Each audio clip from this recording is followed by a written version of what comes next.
gimana kabarnya hari ini? Semoga kalian baik-baik aja ya dimanapun kalian berada. Bertemu lagi dengan saya, mungkin ini untuk yang pertama kalinya, karena ini merupakan podcast perdana dari YouPods itu sendiri. Welcome to YouPods. YouPods adalah salah satu program kerja dari Kementerian Dalam Negeri BEM UMM periode 2021. Nah, di episode kali ini kita akan membahas tentang sesuatu yang viral, yang katanya paling seru, yang lebih seru daripada universitas-universitas lain, yaitu adalah PES Maba. Sebelum kita memulai obrolan ini, gak afdol rasanya kalau kalian gak mengenal siapa saya. Saya Syarindra Mutiara, selaku moderator yang bertugas untuk memandu jalannya podcast dari awal sampai akhir. Jadi jangan sampai di skip ya. Nah, di sini saya juga nggak sendiri, saya bersama adik-adik Maba 2021. Selamat datang. Oh ya, sebelum memulai podcast hari ini, mungkin kita copot masker dulu aja kali ya. Soalnya kan sebelum masuk di ruangan ini, kita tadi udah melakukan swab dan kita negatif, jadi it's okay. Mungkin maskernya bisa dilepas. Nah, gitu kan kelihatan ganteng sama cantiknya. Baik, bersama sekarang saya di sini bersama narasumber saya. Mungkin kalian bisa memperkenalkan diri, nama kalian, dari fakultas mana, gitu. Silahkan. Yang cowok dulu silahkan. Perkenalkan, nama saya Galbi Nugroho, mahasiswa baru jurusan Psikologi angkatan 2021. Halo, nama aku adalah Viola Laftarilita. Biasanya aku dipanggil Vio. Aku dari Fakultas Pertanian Peternakan Prodi Kehutanan. Aku maba 2021. Nah, untuk sekarang ini kalian lagi sibuk apa nih di masa awal perkuliahan kayak gini? Oke, kalau aku Iya, sibuk kerjain tugas PES Maba pastinya. Kalau kamu? Sama sih kan, kita sebagai mahasiswa baru tuh pasti akan menempuh yang namanya PES Maba. Dan pastinya tiap PES Maba itu ada tugasnya. Kalau di fakultas aku sendiri, kita tuh dapat 5 tugas. Yang pertama adalah upload ribbon ke Instagram kita, lalu membuat video tentang We Can Each Other, itu mengenai stigma para tuli. Lalu ada Break the Stigma, kita itu memecahkan apa sih sebenarnya psikologi itu apa, dan stigma-stigma yang menempel kepada mahasiswa fakultas psikologi. Oh ya, menurut kalian sendiri PES Maba tuh apa? Definisi dari PES Maba tuh apa menurut kalian sendiri? Mungkin untuk sarana pengenalan kampus, atau untuk sarana pendisiplinan, atau untuk apa? Kalau menurut kalian apa?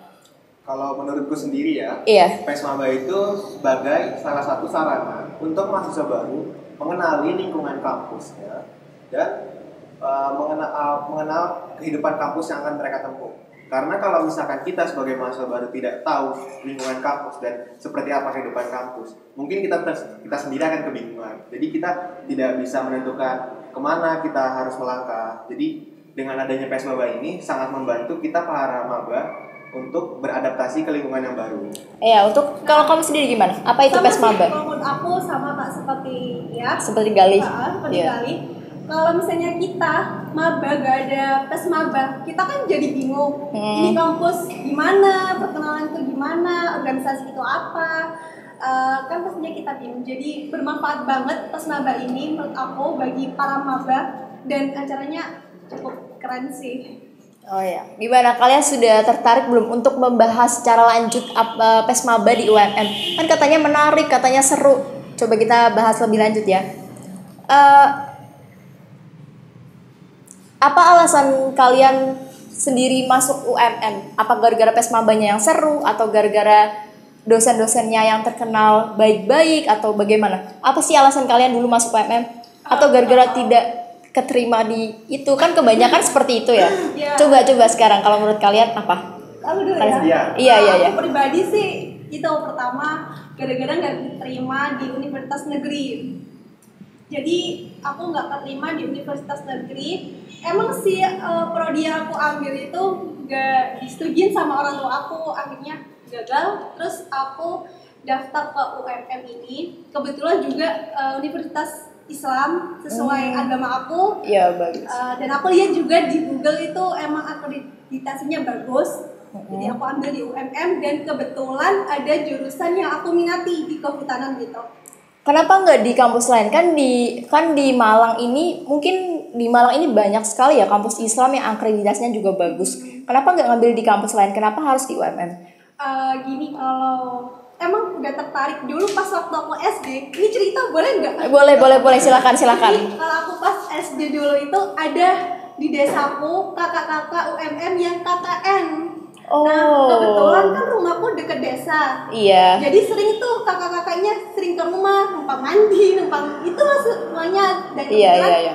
mami aku orang desa juga, kerja di desa, jadi kayak deket. Terus pernah ditanya, dia nanti kuliahnya mau di mana? Di UMM Kak. Padahal aku waktu itu nggak tahu kan. Apa itu UMM? Iya. Waktu SD. Iya. Terus dari SD lah itu aku kayak punya mindset mau kuliah di UMM. Emang sih plannya mulai aku dari SMP, SMA itu kalau nggak keterima di Jangan disebutin universitasnya, iya negeri ya, aja. Negeri aku pasti ke UMM gitu. Oh. Berarti UMM adalah opsi ya? Nah, jadi udah ada mindsetnya mulai SD gara-gara ada kakak-kakaknya gitu. Iya, kalau Gali sendiri apa alasan masuk UMM? Kalau aku ya dengar dari jawaban Mbak Pia itu, aku jadi agak gimana ya nyebutnya? Kayak soalnya kalau aku itu masuk UMM itu termasuk opsi terakhir. Jadi aku tuh awal tuh memprioritaskan UMM. jurusan. Oh, memprioritaskan jurusan. Dulu. Ya, kampusnya nanti, jurusannya dulu yang ada gitu. Tapi Iya. selain jurusan aku prioritasin, aku juga memprioritaskan kampusnya. Jadi kemarin itu aku dari SBM sampai mandiri itu aku benar-benar ngejar psikologi. Karena aku itu pertama kali tertarik dari psikologi waktu aku SMP. Jadi waktu aku SMP itu aku pernah baca komik di sebuah aplikasi. Nah, itu judulnya Dr. Frost. Nah, komiknya itu menceritakan tentang seorang detektif yang ahli psikolog. Iya. Nah, dari situ aku mulai tertarik kayak apa ini selanjutnya bakal kayak gimana? Apa Dr. Frost ini kedepannya bakal ngapain? Apa dengan cara apa, dengan metode apa yang akan diambil? Makanya semenjak itu aku jadi tertarik dengan ilmu psikologi. Aku semenjak itu langsung kayak searching sebenarnya psikologi ini belajar tentang apa. Kita kalau misalkan masuk psikologi itu mau jadi apa, bisa jadi apa aja. Makanya jadi searching apa itu psikolog gitu ya. Makanya habis itu pas SMA, tepatnya pas kelas 12 SMA, aku sempat ikut study tour di suatu kampus negeri. Nah, dengan pas aku study tour itu aku terlena jatuhnya sama suatu jurusan yang ada di kampus itu. Aku lah jadi bimbang kayak, aduh mau terusin psikologi apa enggak? Soalnya jurusan yang aku lihat ini bagus juga, menarik juga, iya. Menarik banget. Dan kalau misalkan aku bandingin sama komik yang aku baca Dr. Frost, nah itu lebih ke kriminologi. Jadi kayak aku bingung kayak apakah aku mau ngambil kriminologi atau psikologi. Tapi kayak aku searching lagi kriminologi itu ada di mana aja, dan sayangnya kriminologi cuma ada 3 di Indonesia dan aku nggak keterima. Makanya ambil psikolog di UMM. Jadi kita terbalik gitu. Iya. Terus ini Kak, biasanya kan orang-orang pemikirannya kalau kuliah di swasta, sekolah di swasta gara-gara nggak keterima di negeri juga. Nah, kalau aku sih nggak keterimanya itu lebih di SNPTN. Oh iya, jadi, yang jalur nilai itu ya? Iya betul. Jadi aku nggak sampai itu ikut SBM. Jadi aku sempat ini daftar SBM, tapi beberapa hamin aku mau SBM ada pengumuman di UMM nih. Jadi SBM-nya aku buang, aku masuk ke UMM gitu. Iya, sama sih aku dari dulu juga udah pengen ke UMM dulu. Jadi nggak semua universitas swasta adalah opsi, ya. Terus aku tambahin juga ya. Iya. Sebenarnya menurutku mau itu PTN atau PTS itu sama aja. Ya, tergantung mahasiswanya. Iya. Mahasiswanya dan itu jurusan yang mau kita mau. Ada sebuah peribahasa yang aku dengar itu, emas dimanapun akan menjadi emas. Jadi mau dimanapun tempat kita belajar, asalkan kita sesuai minat kita dan apa yang itu kita mau, kita akan menghasilkan output yang bagus. Jadi bukan semata-mata karena aku lo di PTN ini, aku lo di PTN ini, aku lo di jurusan ini. Tapi kalau misalkan kita masuk PTN top, tapi jurusan yang gak sesuai minat kita dan bukan sesuai keinginan kita, apalagi terpaksa, itu menurutku sangat disayangkan. Soalnya kayak Maba udah bisa ngomong kayak gitu nih. Kita beri oplos yang di rumah beri oplos dong. Iya, silakan. Itu kalau kita membuang 4 tahun kita sia-sia karena kita biaya juga. kita realistis aja lah. Kita kuliah sebenarnya mau apa sih? Pasti mau kerja kan? Iya, Nggak betul. semata-mata kita cuma kayak aku Jadi kuliah iya. cuma buat gengsi doang Iya. karena temanku masuk kuliah, aku juga pengen kuliah. Kita realistisnya itu kita masuk kuliah karena pengen kerja. Jadi kalau misalkan kita udah bisa nemuin minat dan bakat kita di mana dan kita bisa masuk ke jurusan itu dimanapun perguruan tingginya, kita tuh bisa bersinar. Bagus. Juga lagi kita kuliah dimanapun itu tergantung kitanya Iya. gitu ya. Terlepas dari itu, tadi belum nanya, kalian nih asal dari mana sih masing-masing dari kalian tuh? Dan di daerah kalian UMM tuh seterkenal apa gitu? Mungkin dari yang cewek dulu, ya Mbak Via dulu. Boleh. Ya silakan. Kalau aku asal dari Lumajang, Kecamatan Senduro. Kalau Di siapa dulu? Hai Lumajang. Hai, Lumajang. Kalau anak-anak yang suka mendaki ke Gunung Semeru pasti tahu Senduro sama Ranupani. Iya, nanti mampir ya. Oh iya, mampir aja. Ini Ranupani promo ya. Iya. Ini Ranupani ada wisata baru, jadi wajib ke sana. Iya. Kalau misal UMM terkenal apa sih di daerahku? Menurut aku terkenal banget ya, apalagi di desaku pun pernah ada kakak-kakak yang KKN di desaku, dan kalau di kabupaten pasti semuanya tahu UMM gitu kan. Iya, siapa sih yang nggak tahu UMM? UMM kan kampus nomor 1. Kampus nomor 1 sedunia kan, kampus Islam nomor 1 sedunia nggak sih?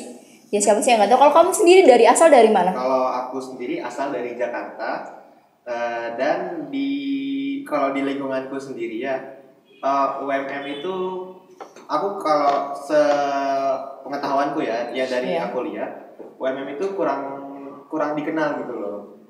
Jadi aku pun sendiri baru tahu UMM itu pas udah lulus SMA. Ya enggak.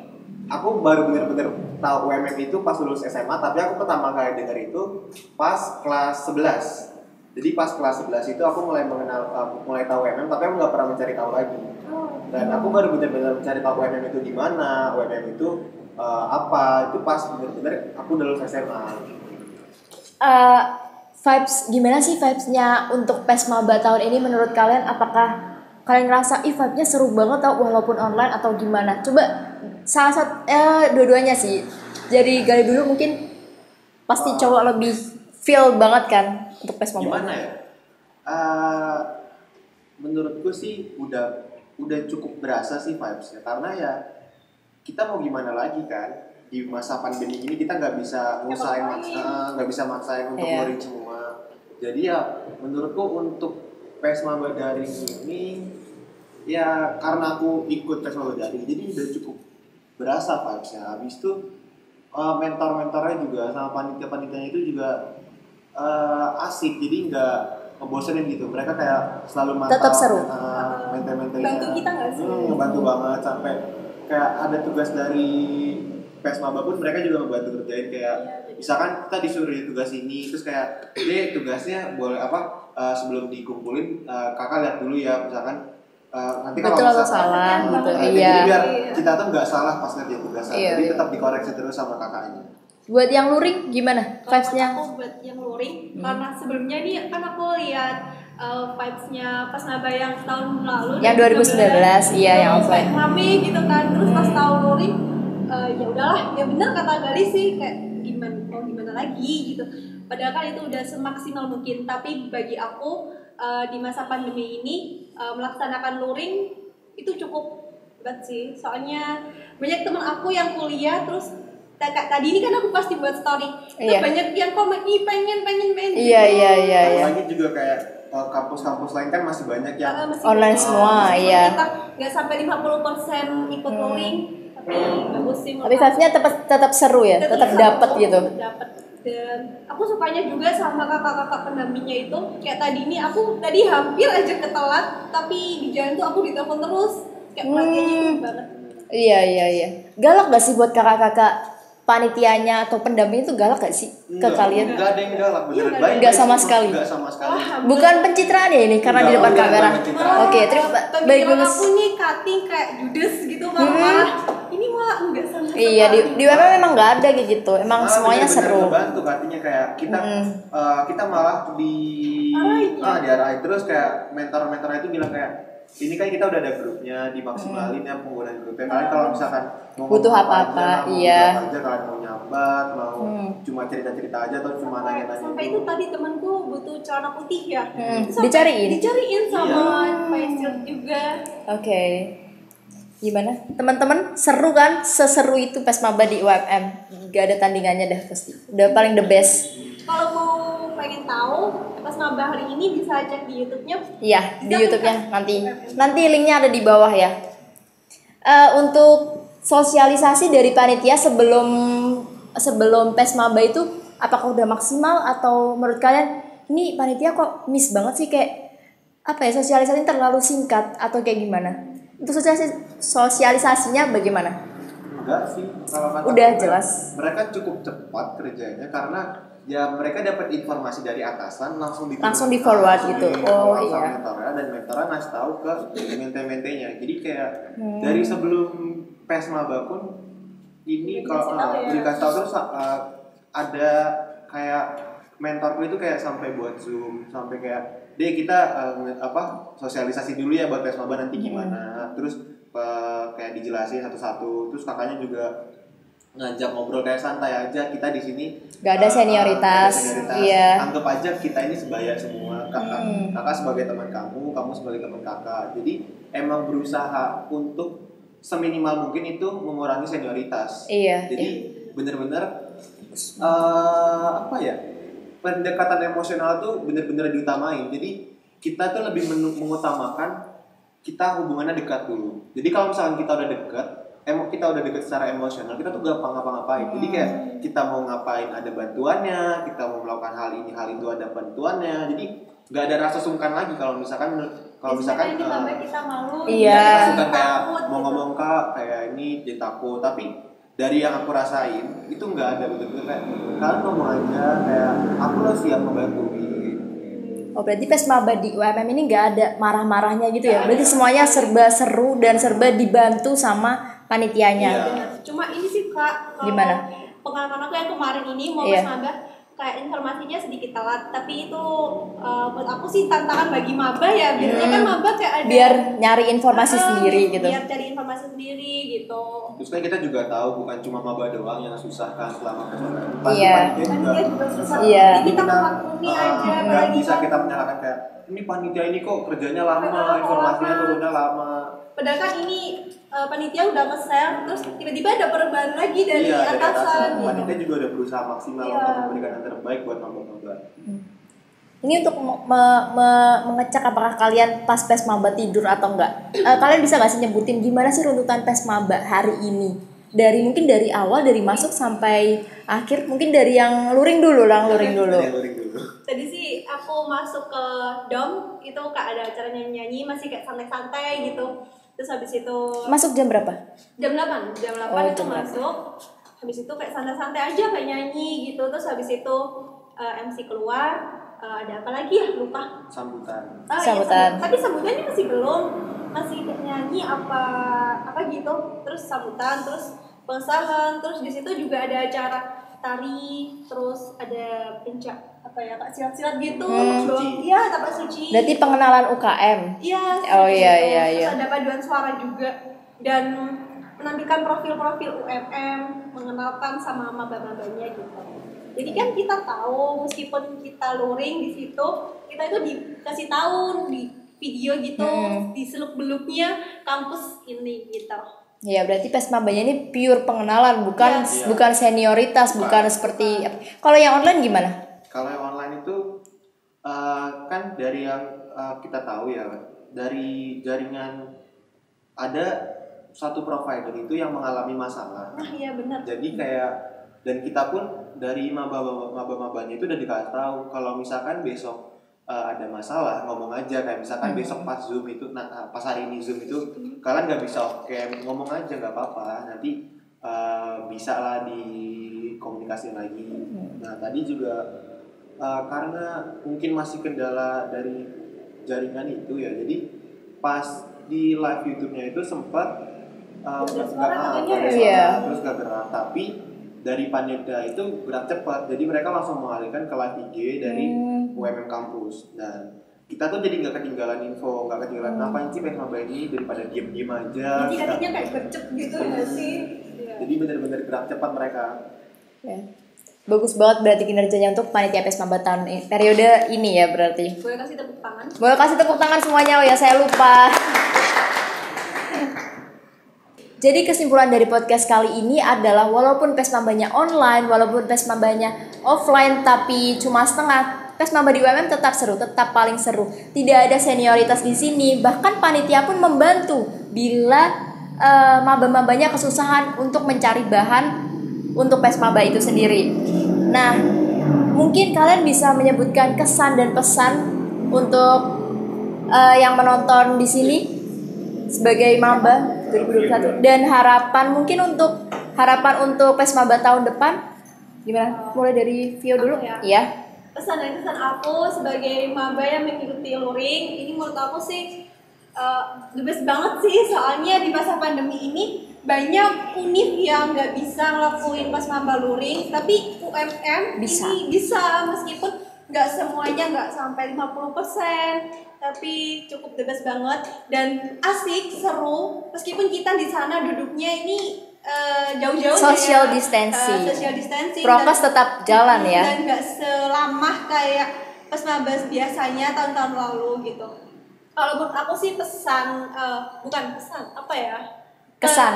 Keinginan di tahun harapan buat tahun depan. Bingung mau bilang harapan. Iya.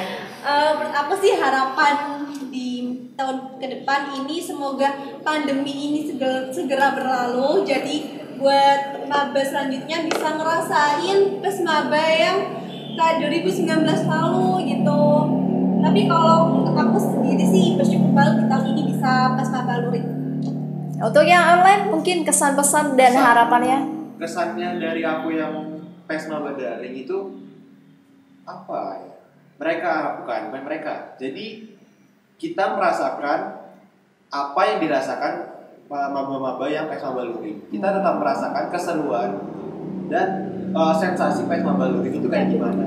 Karena panitianya sendiri sudah berusaha menyiapkan dan membuat kita tuh seolah-olah gini loh deh rasanya PES Maba luring, gini loh deh rasanya PES Maba. Saya itu kan juga katanya kayak mengusahakan biar bisa luring gitu.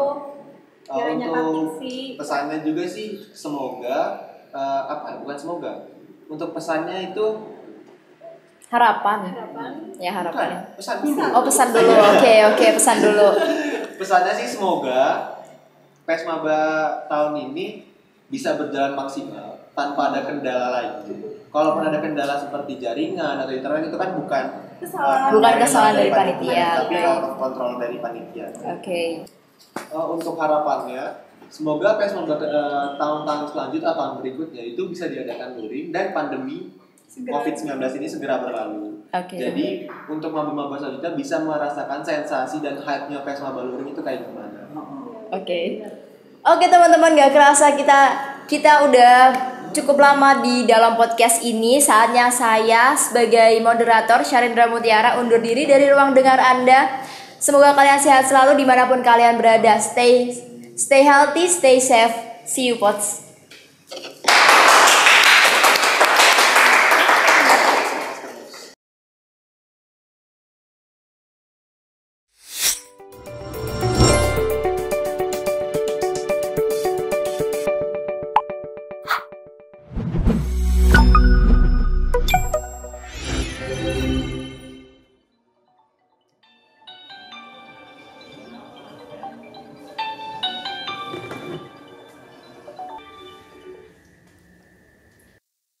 Ya, halo. Benar, ini dengan BEM UMM Kabinet Arkabaswara. Ada yang bisa kami bantu? Badan Eksekutif Mahasiswa Universitas Muhammadiyah Malang, Kabinet Arkabaswara, merupakan organisasi mahasiswa intrakampus yang berperan sebagai lembaga eksekutif tertinggi di tingkat universitas. Kami mempunyai visi ikhtiar kolektif Badan Eksekutif Mahasiswa untuk membangun UMM berkemajuan. Demi mewujudkan tujuan bersama, BEM UMM Kabinet Arkabaswara memegang teguh 5 misi. 1. Professional Management. 2. Reform Movement. 3. Collective and Harmony. 4. Society Care. 5. External Relations. Kabinet Arkabaswara, Harmoni Kebaikan.